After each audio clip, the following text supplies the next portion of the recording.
So the first good thing that I found in the budget is that there was an increase in the STT for derivative trading. Usually सरकार की निंदा हुई इस विषय को लेकर, मार्केट्स भी गिरी, लेकिन मेरा यह मानना है कि इस कदम से स्पेक्युलेटिव ट्रेडिंग यानी कि सट्टा ट्रेडिंग समाप्त होगी या कम होगी और रिटेल इन्वेस्टर, जो 90% रिटेल इन्वेस्टर एफएनओ सेक्टर में नुकसान भुगतता है फ्यूचर्स एंड ऑप्शंस के चलते, जुआ खेलता है, उसमें आपको रिटेल इन्वेस्टर की प्रोटेक्शन का एक माध्यम बन सकता है। लेकिन मैं इसी के साथ साथ वित्त मंत्री जी को याद दिलाना चाहूंगा कि एसटीटी का जेनेसिस क्या है, एसटीटी का जन्म कब हुआ।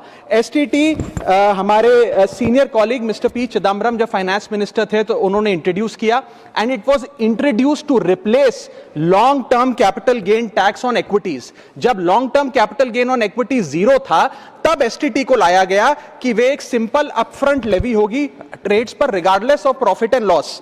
लेकिन अब सरकार ने long term capital gain tax भी लगा दिया, एसटीटी भी लगा दिया और रिटेल इन्वेस्टर को और तमाम इन्वेस्टर्स को एक प्रकार से डिसइंसेंटिवाइज किया। मैं एक सुझाव लाया हूं सरकार के लिए जिससे long term house hold earnings बढ़ेंगी, वेल्थ क्रिएशन होगा और वेल्थ पार्किंग रियल एस्टेट और गोल्ड के सेक्टर से निकलकर इक्विटीज में आएगी और स्पेक्युलेटिव ट्रेडिंग और कम होगी और long term investment behaviour investors का बढ़ेगा। वो की है कि long term capital gain tax on equities should be made. ऐसे देश हैं जिसके अंदर long term capital gain tax equities पे खास तौर पे शून्य है, जैसे कि Switzerland, Singapore, UAE, New Zealand, Hong Kong, Qatar, Malaysia. मैं चाहूंगा कि जब एसटीटी बढ़ाया जा रहा है तो इसी बजट में ही long term capital gain tax को जीरो किया जाए। सर, मेरा दूसरा जो मैं सरकार के बजट को एक्नॉलेज करना